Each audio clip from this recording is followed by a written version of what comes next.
Welcome. So you've given us the Q2 FY26 results for InterGlobe Aviation, or IndiGo as most of us know them. And looking through these for the quarter ending September 30th, 2025, well, aviation's always volatile, isn't it?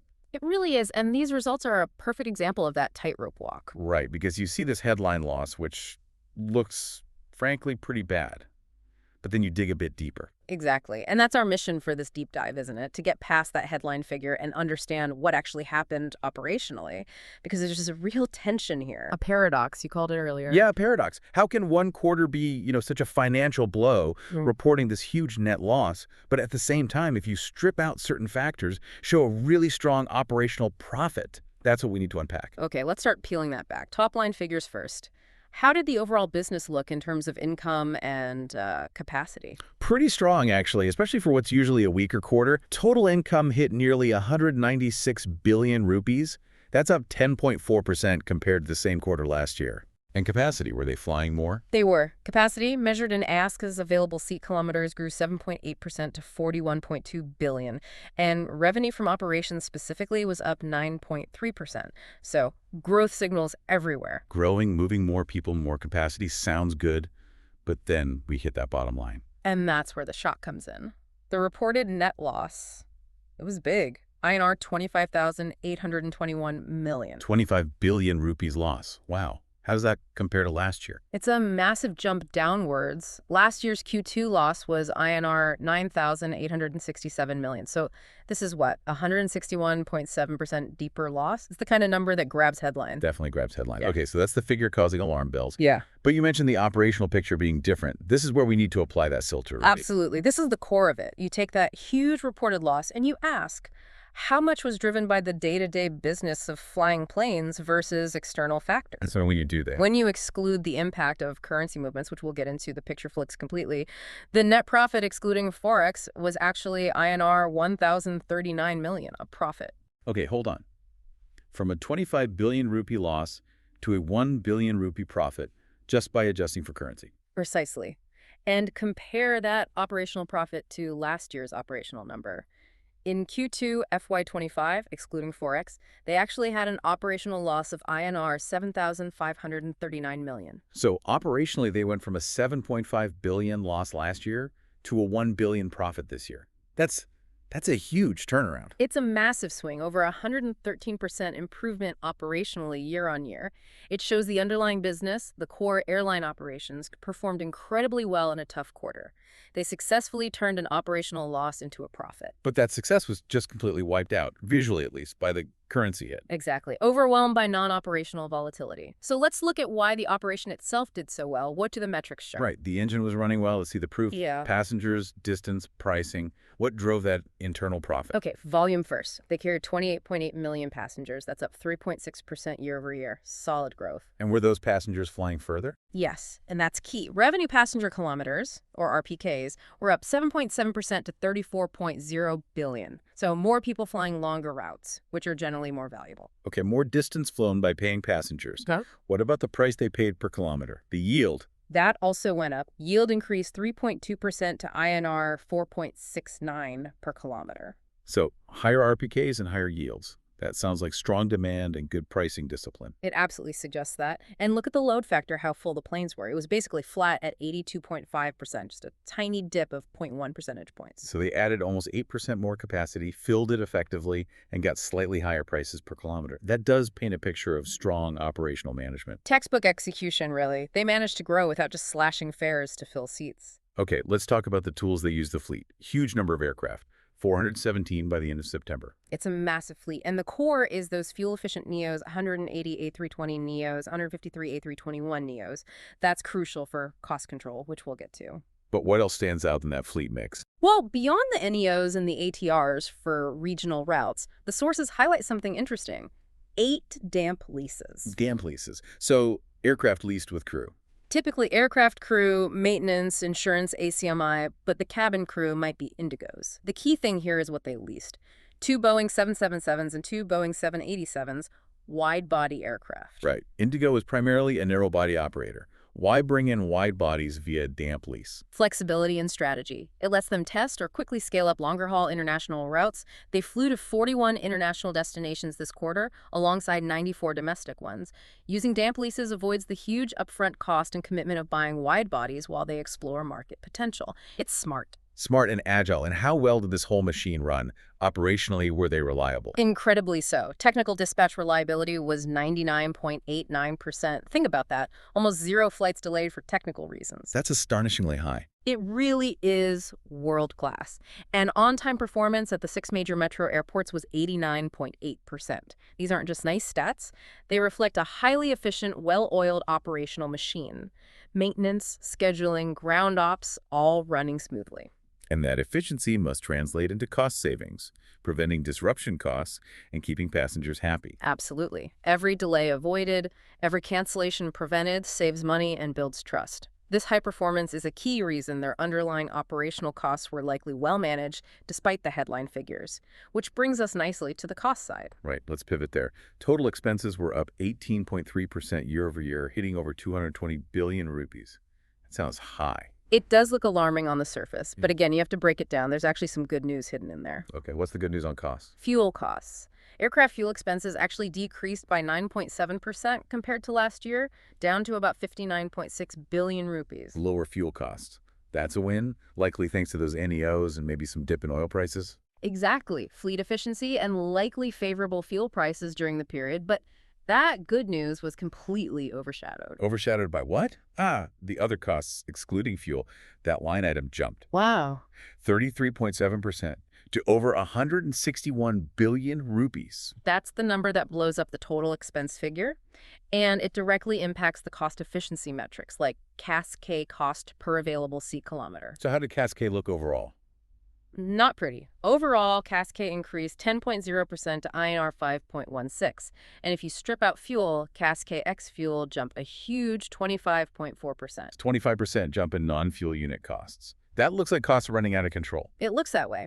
But just like with the profit figure, we have to ask, how much of that jump is real operational cost increase and how much is that currency distortion again? So we need another filter. Yeah. CASK ex fuel and X4X. That's the crucial one. That tells you how well management controlled the costs they can actually, well, manage salaries, maintenance contracts, airport fees, etc., adjusted for currency fluctuations. Yeah, what does that metric show? It shows remarkable control. CASK ex fuel X4X only increased by 3.9%. It went from INR 2.90 last year to INR 3.01 this year. Only 3.9%, Not compared to the 25.4% jump when 4X is included. Exactly. It proves the underlying operational cost management was actually very tight.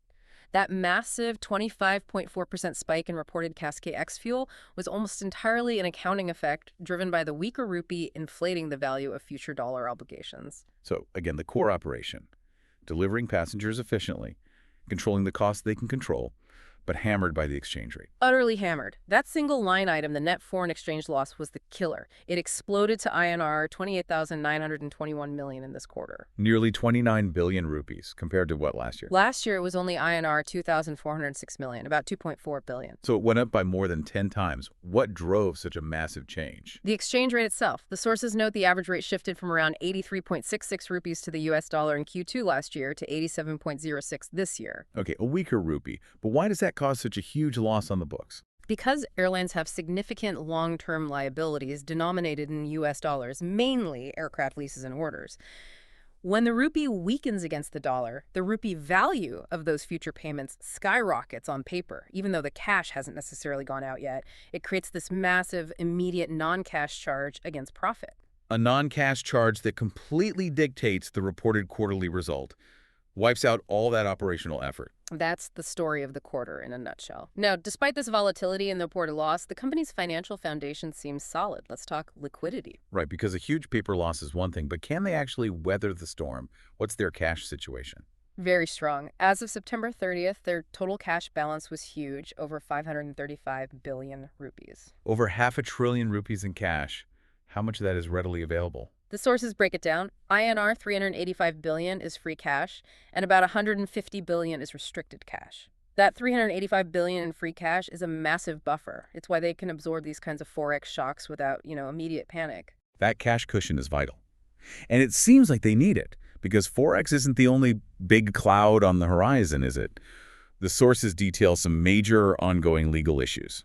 Yes, and this is really important for understanding the longer-term picture. These aren't small disputes. The potential liabilities are enormous. Let's start with the tax exposure risk. What's that about? It relates to how they accounted for certain incentives received from aircraft manufacturers, pretty standard industry practice, but the tax treatment is being disputed. And the potential hit?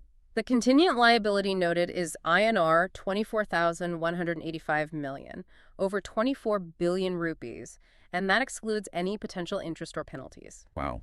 What's the status of that? They've had favorable rulings from the Income Tax Appellate Tribunal, the ITAT, which is good, but the tax authorities have appealed those rulings to the High Court of Delhi, so it's still up in the air. The company believes they'll win based on legal advice, but it's a big number hanging out there. The 24 billion rupee question mark. Mm-hmm. And then there's another one, the IGST dispute. Right. Integrated Goods and Services Tax. This involves parts sent overseas for repair and then reimported. IndiGo argues that levying IGST on these reimports isn't constitutionally valid. And how much is involved there? They've already paid INR 20,508 million, over 20 billion rupees under protest. Paid under protest, so they expect to get it back. Yes.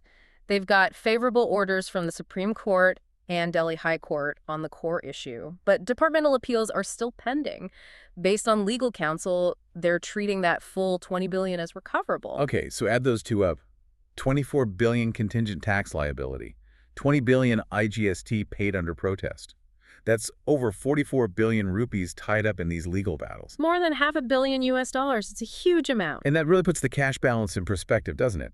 While they have a lot of cash, a significant chunk could theoretically be at risk if these major cases go against them. That's exactly the way to look at the contingent risk. The cash gives them the power to fight, but the stakes are incredibly high. On the flip side, though, If they win conclusively, that 44 billion rupees essentially gets unlocked. The contingent liability disappears, and the cash paid under protest becomes definitively recoverable. That would be a massive boost to their financial stability and future investment capacity. a major potential upside hidden beneath the quarterly noise. Okay, let's quickly touch on what management is saying. How did the CEO frame this quarter? CEO Peter Elbers acknowledged it was a seasonally weak quarter, as expected, but he really emphasized that operational profit, the one excluding currency, as proof that their strategy of optimized capacity deployment is working. And are they feeling confident enough to keep growing? Seems so. They've actually nudged up their capacity guidance for the full financial year, FY26. They're now targeting early teens growth in ASEX for the year. And for the current quarter, Q3. Even more aggressive growth planned. They expect capacity in Q3 FY26 to be up by high teens compared to Q3 last year. Yeah. That signals strong confidence in demand and their ability to manage the growth efficiently. So pushing ahead despite the headwinds. Any other notable points from the sources? Board changes, recognition. Yeah, a couple of things. 2 new directors joined the board, Mr. Michael G. Whitaker as an independent director and Mr. Amitabh Kant as a non-executive director, add some external perspective. And they picked up the Skytrax Award for Best Airline in India and South Asia again this year. External validation is always good. Oh, and they also paid out a final dividend during the quarter. Okay, so wrapping this deep dive up, IndiGo's Q2 FY26 results are really a tale of two airlines, aren't they? You've got this incredibly efficient, operational machine-generating profit, even in a weak season. But completely overshadowed in the final accounts by that massive non-cash Forex loss. And looming in the background are these very significant ongoing legal battles over tax and IGST. The Forex is noisy, but perhaps temporary. The legal issues feel more fundamental. Exactly. And that leads to the final thought for you, our listener. The Forex volatility is something airlines live with, but think about those legal cases. Over 44 billion rupees hanging in the balance. We know IndiGo has the cash to fight, but consider this. How much more stable would this airline feel? How much more investment firepower would it truly unlock if these high-stakes regulatory battles are definitively won in the next year or so? Resolving that uncertainty could fundamentally change their financial landscape for years to come. Something to watch.